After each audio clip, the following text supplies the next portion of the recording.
E aí, meu nome é Sturari, esse é o Palavras que Falam e vamos falar de literatura. Se você não conhece o canal, convido você a conhecer, porque a gente fala sobre literatura clássica, teoria literária e também sobre produção de literatura. E no objetivo do vídeo de hoje, eu quero entender por que alguém se torna escritor, por que alguém quer ser escritor, por que ser escritor. Eu acho que é uma pergunta que eventualmente a gente que escreve vai acabar se deparando, até porque a gente vai ouvir muito de muitas pessoas.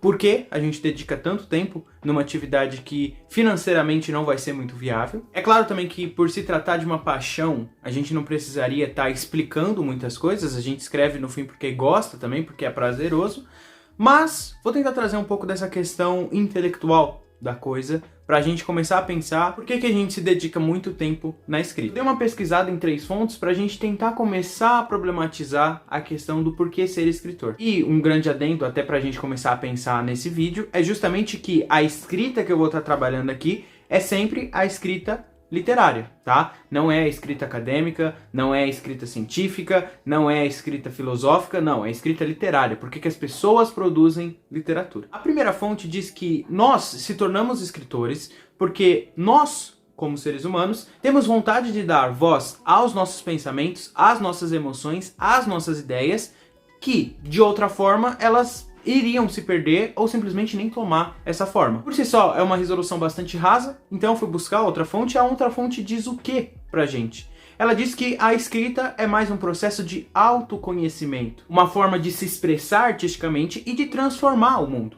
E é legal que a escrita aqui é trabalhada como uma questão de autoconhecimento não só por parte do escritor, que escreve e revela a si mesmo para si, mas também para o leitor, que está aberto a ouvir todas essas palavras, mas também a refletir sobre sua própria existência. Partindo disso, teve uma vez que eu estava num médico, nesse médico tinha um livro de contos de escritores brasileiros, que eu não vou lembrar o nome, se eu achar eu coloco aí na tela, mas eu não vou lembrar. E uma das coisas que esse texto diz no seu prefácio, que eu acabei lendo ali enquanto eu esperava não sei o que no médico, mas ele diz que o motivo pelo qual ele escreve como escritor é o mesmo motivo pelo qual ele respira. Ou seja, é algo que ao mesmo tempo é plenamente inevitável. O escritor, quando ele tem essa vocação do escritor, ele ao mesmo tempo faz isso porque é uma coisa inevitável, mas também é uma coisa que se essa pessoa não fizer, ela não vai conseguir viver bem, né? Se a gente para de respirar, a gente para de viver. Então, para um escritor, parar de escrever faz com que o escritor dentro dele morra. Isso acaba o vídeo? Óbvio que não. Tá? Porque se a gente começa a pensar, a gente tem que problematizar essa coisa, tem que ir além. Pegando, por exemplo, o primeiro caso, por qual motivo a gente tem a necessidade de dar forma aos nossos pensamentos? Por que o ser humano quer fazer isso? Através da literatura. Por que a escrita ela é um processo de autoconhecimento? Por que a gente se encontra nela? Por que a gente se identifica nela? E por que razão utilizar da expressão artística, né? Por que a gente utiliza, de fato, da literatura e não de um discurso mais direto? E principalmente, por que para um escritor é inevitável a necessidade de expor as suas ideias e narrativas? E aí a gente vai ter que voltar para os primórdios da humanidade, porque a necessidade de dar forma aos nossos pensamentos é uma necessidade que faz o homem ser o homem. Ou seja, é da natureza humana a gente buscar se expressar, porque a gente é um ser comunicativo. E eu não diria só um ser comunicativo, mas um ser poético, porque a poesia, a linguagem abstrata, ela existe há muito tempo e a gente utiliza ainda até hoje. Mas perceba que, como é da natureza humana, a comunicação, o pensamento e inclusive a linguagem poética, muitas vezes tudo isso vai surgir de forma abstrata, fluida e principalmente caótica. E daí que vem a necessidade, por exemplo, da gente precisar colocar as coisas em textos. Por quê? Quando a gente organiza todo esse turbilhão de ideias em um texto, a gente consegue dar forma a alguma coisa que só estava aqui, ao que era simplesmente um pensamento. Isso responde à primeira questão, mas e a segunda parte, né? E essa questão do autoconhecimento? Por que tem esse autoconhecimento? Mas perceba que, quando a gente está escrevendo, a gente não só está trabalhando as nossas ideias, mas também confrontando elas. Por exemplo, alguma coisa que fosse muito óbvia na nossa mente, às vezes quando a gente trabalha isso num texto, ela simplesmente começa a parecer estranha, diferente. Eu vou dar um exemplo que vai ficar mais simples. Vamos supor que vocês começam a escrever um livro, né? E vocês têm uma grande ideia, e esse livro, ele tem uma história muito interessante, você sabe o começo, meio e fim, já pensou em algumas cenas. Bom, tá aí o seu livro, mas tá aqui. Mas no momento que você coloca ele no papel, você percebe que a coisa está um pouco confusa, desconexa, você não consegue conectar aquilo que estava na sua mente, estava muito claro na sua mente, quando foi para o papel, era outra coisa. Que só mostra pra gente que nós, como escritores, não conseguíamos entender aquilo que estava na nossa mente. Porque ainda não tinha forma. Então quando a gente coloca forma em algum pensamento, quando a gente coloca isso em texto, a gente é obrigado a refinar, a gente é obrigado a questionar o nosso próprio trabalho. Perceba que é autoconhecer por quê? Porque quando uma coisa está simplesmente apenas na sua mente, você não conhece ela de fato, porque ela não existe. Às vezes você tem uma ideia, já imagina como vai trabalhar, como quer escrever isso, e quando coloca no papel a coisa, ela vira outra. É como se a gente visse de fato o que antes era só imaginação, ganhando forma, conhecendo aquilo que a gente estava pensando. É dando forma para aquilo que a gente estava querendo dizer. Sobre a necessidade de expor ideias, também parece ficar um pouco evidente, principalmente quando a gente começa a pensar que é natural do ser humano a comunicação. E uma das grandes forças motoras do que é ser um humano, do que é da natureza humana, está aqui nessa necessidade de expor ideias. A necessidade de se conectar com outras pessoas e, ao mesmo tempo, o impulso criativo que nós temos para produzir. Afinal, quem que não quer ser compreendido? Quem que não quer deixar a sua marca no mundo? Quando a gente não expressa as nossas ideias, isso fica reprimido, recluso dentro da gente. Como se tivesse uma barreira tentando bloquear um rio. E muitas vezes é através da escrita que a gente vai liberar essa energia criativa que nós temos. No fim, eu penso até que a escrita, ela é um ato de sobrevivência intelectual e emocional. Porque é transformar algo caótico dentro da gente em algo real, físico, né? Que existe de fato. Mas a gente ainda tem uma grande dúvida dentro de todas essas questões. Por que a gente precisa fazer essa transposição de nós mesmos através da literatura? Por que a gente tem que criar toda uma narrativa simbólica para expressar alguma coisa? Por que a gente só não pode ser direto ao ponto e dizer aquilo que a gente sente?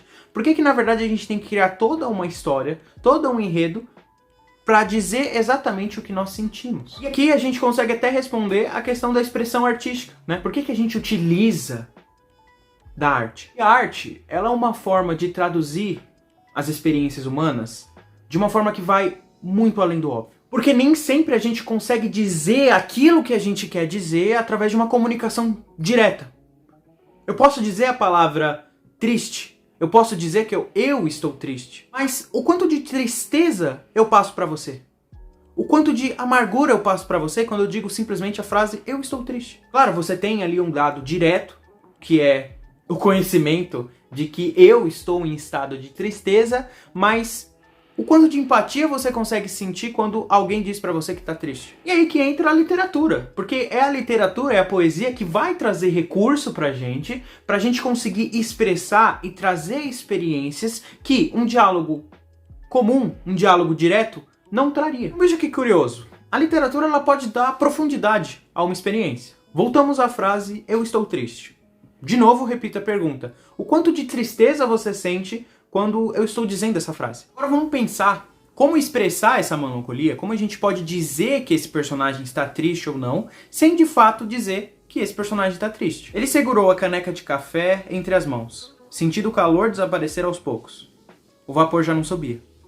Olhou pela janela, vendo as pessoas apressadas, cada uma seguindo seu caminho, sem notar que ele continuava ali, imóvel. A colher repousava no pires, intocada, enquanto o relógio na parede marcava uma hora que não fazia diferença. Ele piscou devagar, como se estivesse tentando lembrar de algo que deveria sentir, mas que, de alguma forma, havia se perdido pelo caminho. Percebe que a gente pode expressar essa melancolia pro leitor sem a gente dizer a palavra tristeza, sem a gente dizer que o personagem está com efeito melancólico. E a gente não só transmite o significado, que é que o personagem está triste, mas também transmite o sentimento. O que é muito mais poderoso do que transmitir simplesmente o significado. Então, de novo, quando alguém diz pra você que está triste, você tem um fato ali que você pode ou não ter empatia por essa pessoa. Mas quando a pessoa descreve esse cenário pra você, você sente muito mais do que simplesmente a informação. Você pode inferir que a tristeza ela tá ali, mas também você entende algo mais.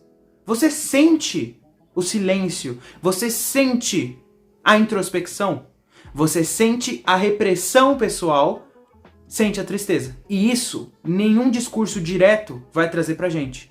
Apenas a literatura. E o que é legal da literatura é que ela nunca vem com respostas prontas. O que é diferente de uma argumentação lógica, de um discurso persuasivo. O escritor ele pode ter, sim, alguma intenção quando ele está escrevendo o próprio texto, mas quando o texto está pronto, o leitor toma a frente e decide o que esse texto significa. Afinal, a gente oferece uma narrativa com seus personagens, com a sua história, com o seu enredo, mas como são pessoas diferentes de você que vão ler, e pessoas que vão estar em situações diferentes, em sociedades diferentes, que viveram experiências diferentes, elas vão ter interpretações, muitas vezes, muito diferentes daquilo que você estava pensando. O que mostra pra gente que a literatura, ela traz um reflexo muito bonito do que é ser humano, né? Do que é ser um humano, melhor dizendo, que é justamente essa falta de exatidão do que é uma pessoa. Porque o ser humano ele não é uma fórmula exata, né? Nós somos criaturas que estão em constante mudança e constante interpretação, e a literatura ela mostra essa relação ambígua, até porque ela é de diferentes formas, assim como uma pessoa pode ser. Eu acho que a literatura, diferente de muitos discursos intelectuais, pode sobreviver culturalmente. Por exemplo, a gente tem muito menos discursos filosóficos do que livros literários. Se a gente colocar assim em parâmetro. Por que que isso ocorre? Porque a literatura ela tem uma forma melhor de sobreviver no tempo, porque ela também é um entretenimento. Ela também é prazerosa de consumir. Não que a filosofia, por exemplo, não seja, mas é um prazer intelectual e a literatura muitas vezes é um prazer intelectual, claro, mas não apenas. Então a gente pega, por exemplo, Homero, que é um escritor de quase 2000 anos antes de Cristo. A gente pode pegar Shakespeare, um escritor aí de 400 anos atrás. A gente pode pegar Dostoiévski, um escritor de pouco tempo. A gente pode pegar, sei lá, Augusto dos Campos. Pode pegar uma galera aí. Todos eles têm uma coisa em comum, que é justamente a perenidade do seu texto até os dias atuais. Perceba que são todos textos que ainda falam com o público moderno e que provavelmente vão continuar falando com o público do futuro, justamente porque eles tocam em condições essenciais da condição humana, que evidentemente permite com que a gente leia esses textos em qualquer época. E eu acho que a literatura, ela também amplia um pouco a realidade, porque a literatura, ela não se limita apenas ao que ela é. O que eu quero dizer é que ela pode ser muito mais do que ela é. Ela pode ir além do que ela pode ser. Porque a gente cria mundos alternativos e a gente vive esses mundos. A gente vive vidas que a gente nunca teria, porque nós temos a nossa própria. E principalmente, a gente sente emoções que talvez a gente nunca sentisse na nossa vida. Isso nos torna mais empático, mais conscientes de nós mesmos. E talvez a resposta do desejo de criar esteja aí. E eu digo talvez porque, no fim, e como eu falei no começo, é uma paixão. O escritor, ele escolhe a literatura e não outra forma de expressiva. Por quê? Porque a literatura ela dá possibilidade que nenhuma outra forma de expressão consegue oferecer completamente. A fusão entre pensamento e emoção, realidade e imaginação, comunicação e arte. Porque escrever literatura não é só expor ideias, mas transformar ideias em coisas vivas. Como a gente já discutiu, é do homem querer dizer algo. Então é isso. Se você gostou do vídeo, deixa o like, se inscreve no canal. Também me segue no Instagram, que eu compartilho boa parte da minha jornada de estudos, coisas referentes ao YouTube. Eu tô fazendo monitoria lá no Instagram também, então se você tiver interesse, a gente pode discutir valores por lá. E valeu!